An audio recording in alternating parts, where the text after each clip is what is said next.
Hello, our name is Sara and Emily. And we are going to talk about inflation. Yes, and I'm going to answer this question.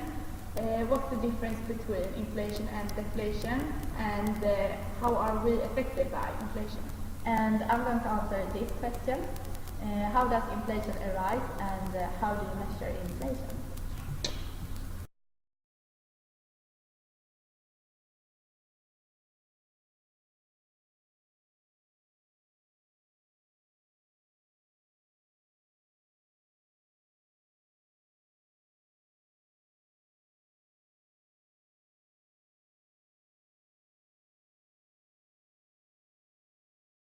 Most people probably know that inflation means the price rise.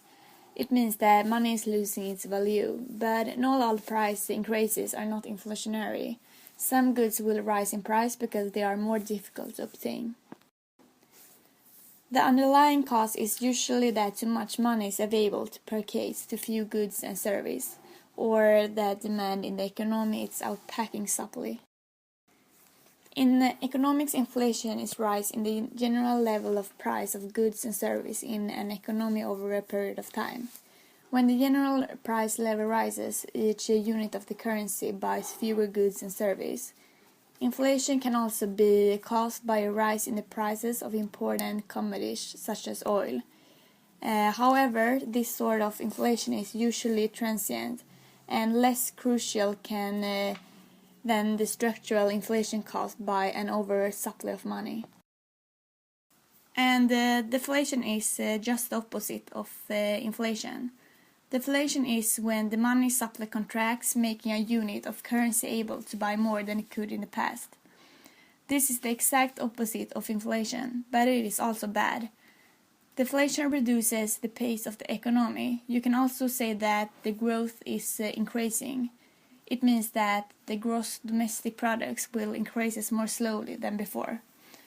Gross domestic products is the sum of everything produced in Sweden during 1 year. When the economy gets worse, we get less money to move with. Many are threatened by unemployment.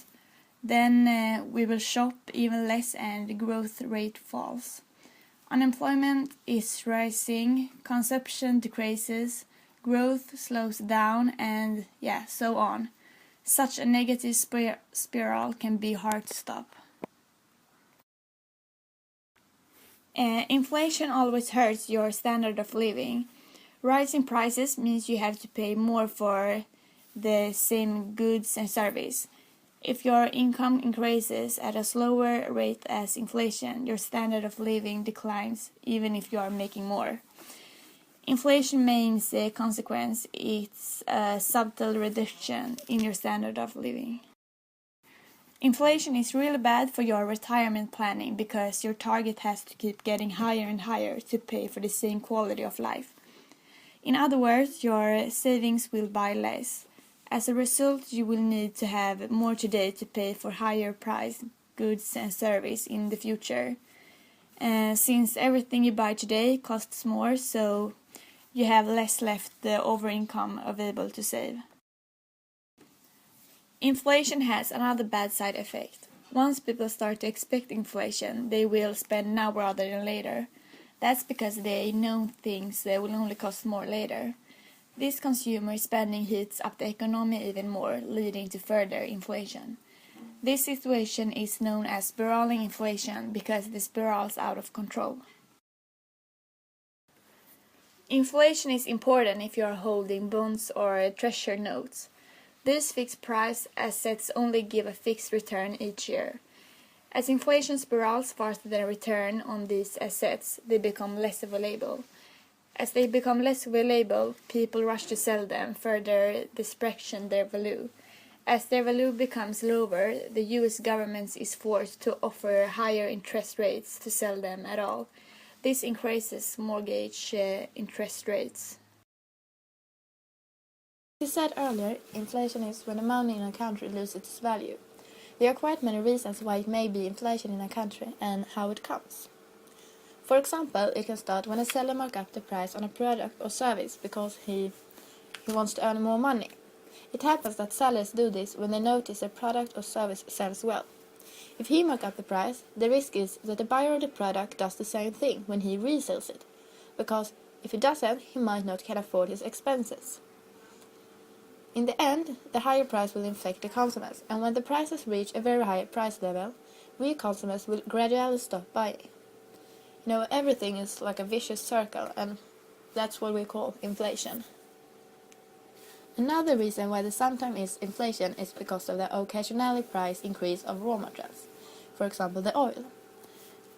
If the buyers of the raw material have to pay a higher price, they will probably resell it, for example the oil, for a higher price than before.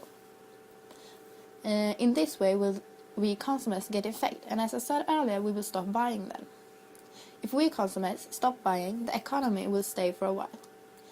It can affect many countries' economy if the oil price rises, as many of the world's countries don't have access to oil and need to import it. So, if the price of the oil is high for a longer time, will many countries risk getting inflation. It may also be inflation when all consumers have more money than usual and wants to consume a lot.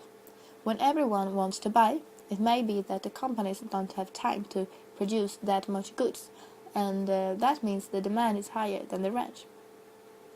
When people want to buy the same product, will more be prepared to pay a higher price for it, and then the seller will be able to put a higher price on the product or service. After a while, the consumers will get tired of paying that much, and then it will be, as in the first example I mentioned, that we stop buying and inflation has come up. However, inflation doesn't come up just because of a small price increase. It has to be big and go on during a longer time.